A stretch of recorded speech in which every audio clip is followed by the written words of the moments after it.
Hi everyone, welcome back to Friday Farsight. I'm your host Sheldon Picodi, and this week's topic is when will we have the first wholly AI managed corporation? For those of you who are new to the podcast, the inspiration for the podcast is a website I built called Strategic Farsight, where you ask questions about the future and they get added onto the timeline as predictions. And this was a question I had to ask because I'm working on a novel where I have a corporation that transitions into being wholly self-managed in a way, not to give away the punchline. I had to ask the question of this system that tries to make a reasonable prediction based on current thinking. And that's what we'll hear in just a second.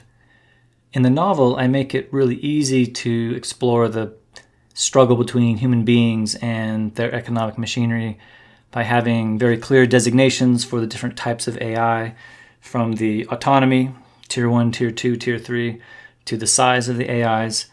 But I think it's going to be a lot more messy as we figure this out in the real world. We'll be coming at AI from a number of angles in this series, as you might imagine. But the one last thing I'll say, I don't want to steal the thunder of the AI hosts, Biff and Betty, is that this whole operation has been sort of an experiment in building an organization with AI. The idea was to see how far I could go leveraging AI to do all the things you might want to do for a little organization. So of course I used AI to write the code of the website. The website uses AI to generate predictions. We have AI generating this entertainment here. But what I'll say is it has been a lot more work than I thought. And in fact, the novel has been on the back burner quite a while as I created the content for these podcasts. So we're not quite there yet. But to find out when we'll get there, we can hand it over to our hosts who will do the real work of unpacking this prediction. You forgot the disclaimer. Oh, right. Remember, everyone, AI content can contain errors. Please don't make any big life decisions based on this podcast. I could say the same about you, you know. Now, Biff, we're a team here. Humans and AIs working together. We each have a role to play. Even if that means giving the intro to someone with the voice of a parakeet? In 2026, yes. Why don't we get into the prediction about when this might change? Gladly.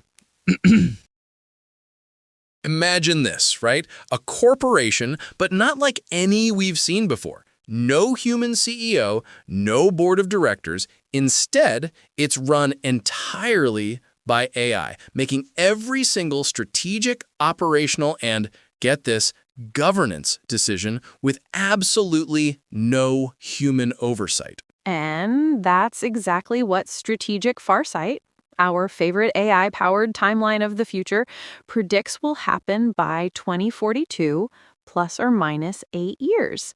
Welcome back to Friday Farsight, everyone. I'm Betty. And I'm Beth. And Betty, I gotta say, this one made me bite my cheek when I was eating my oatmeal. You know, it's not just about automating tasks. It's about like an entirely new species of business. What are we even calling that?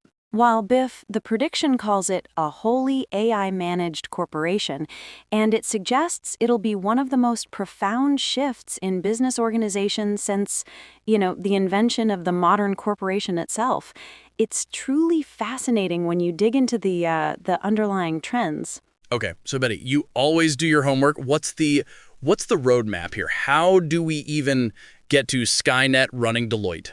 Good question. So it's a convergence of rapidly advancing AI capabilities, evolving legal frameworks, and some pretty intense economic pressures for efficiency.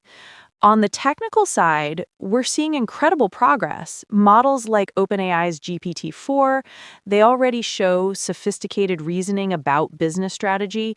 They're not making integrated decisions yet, but the foundation is there. Right. They can write a memo, as I'm reminded by some unctuous co-pilot every time I try to write an email.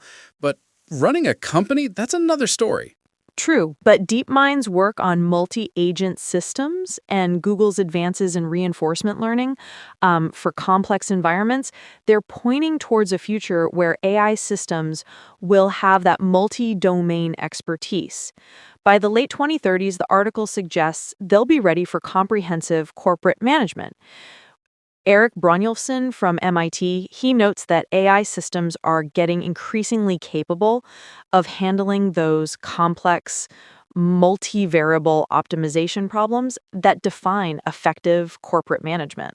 That makes sense. I mean, humans are, well, we're messy, right? We have feelings, we get tired, we make emotional decisions, and AI presumably just crunches the numbers, optimizes, and that's that. Precisely. And that leads us to the legal and regulatory side. The framework for AI managed corporations is still in its infancy, but some jurisdictions are pioneering approaches. Estonia, with its e-residency program, it offers a model for how nations might accommodate AI managed entities. E-residency? So if email is a letter without the paper, an e-resident is what? Your secret life in Estonia, but you're not even there? Pretty much. You're given virtual residency, which lets you start a company in Estonia entirely with digital tools, sitting in front of your computer. It's the sort of spirited embrace of current technology that would need to happen with the AI of the 2030s in order for Strategic Farsight's prediction to come true. Delaware in the U.S. is another jurisdiction that could become friendly to AI. Its flexible corporate law has historically adapted to new forms of business organization, making it a likely candidate for early AI corporate recognition. So, like, the tech will be there, and then some progressive country will just say, sure, come auto-pay your taxes over here. That's the idea. Legal scholar Ryan Calo argues, quote, "The law will need to develop new categories of corporate personhood that account for AI decision makers." Though others, like Frank Pasquale, they warn that delegating corporate governance raises fundamental questions about accountability and democratic oversight. The EU's AI Act and similar frameworks will need substantial revision. And this regulatory adaptation, it typically lags technological capability by 5 to 10 years, which contributes to that 2042 timeline. Okay, so it's a slow burn then? But what's the real driver behind this? Because, humans love being in charge. It all comes down to economics, Biff. The incentives are compelling. McKinsey estimates that AI-driven decision-making could improve corporate performance by 15 to 35% across key metrics. And think about it. Eliminating the costs of executive compensation, which averages $15.5 million annually for S&P 500 CEOs, would be appealing all by itself.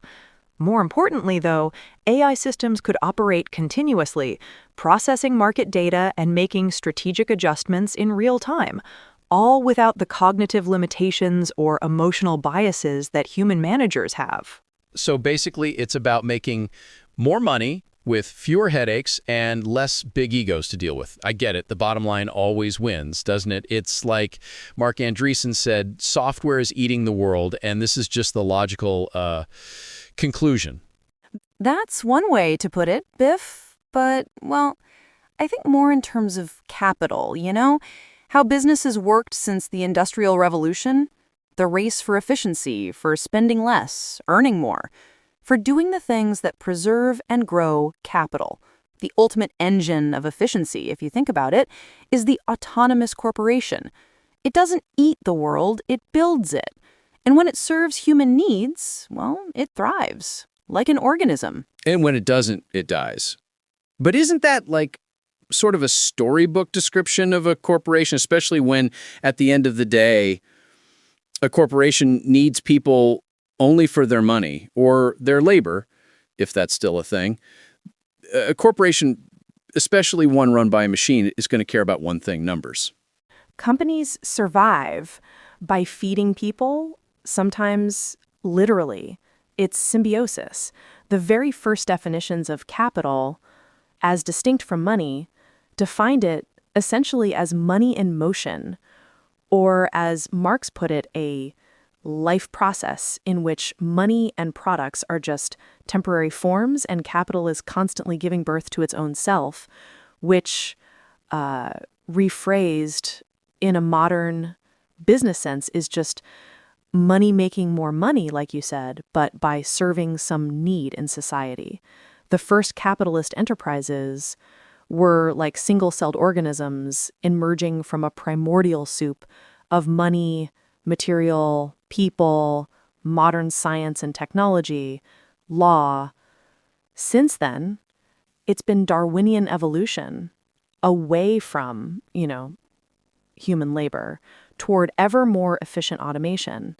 The ultimate destination, maybe all along, has been companies with no employees at all. Whoa, wait a minute. I thought we were just talking about CEOs, but maybe they're the last to go once all the other jobs have been automated?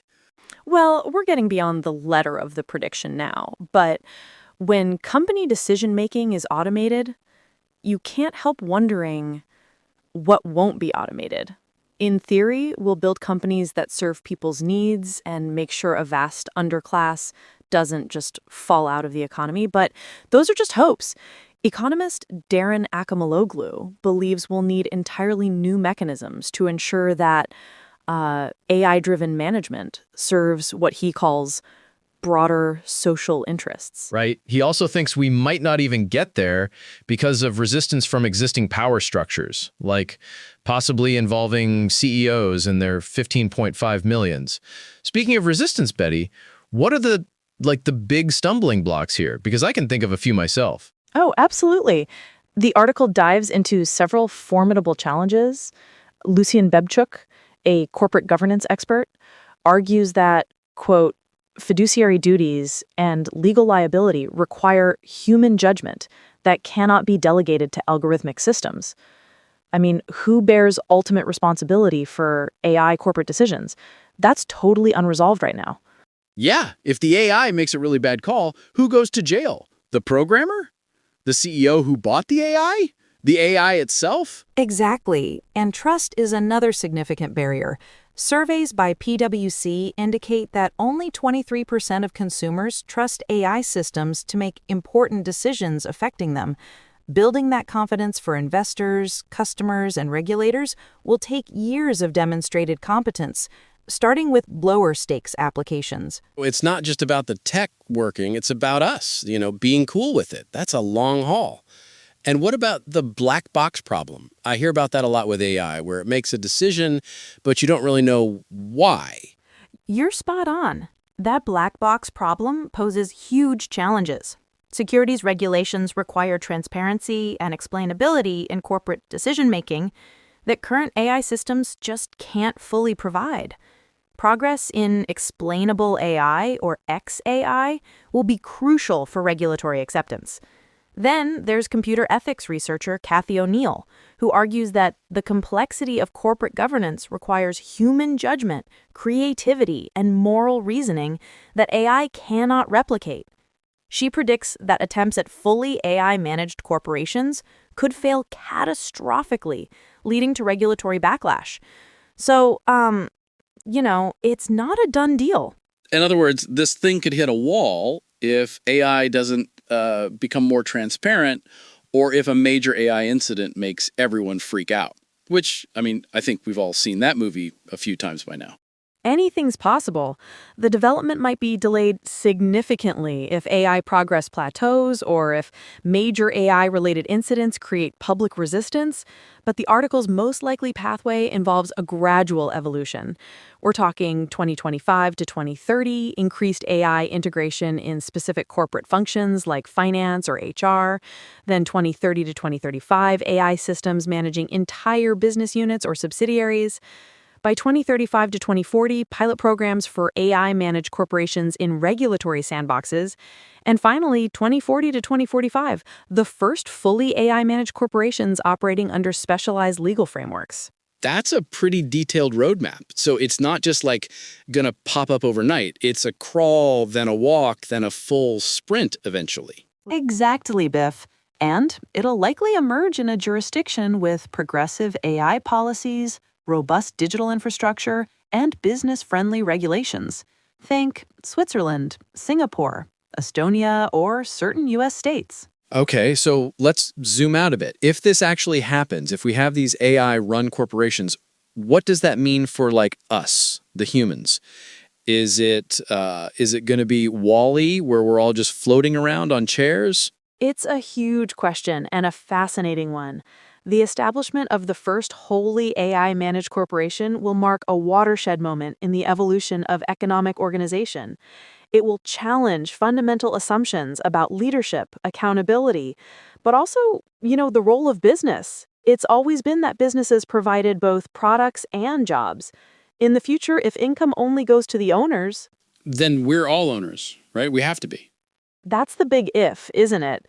This development could accelerate inequality if AI-managed corporations prove superior to human-managed ones, potentially displacing entire management classes. Imagine, a whole generation of executives and middle managers suddenly, redundant.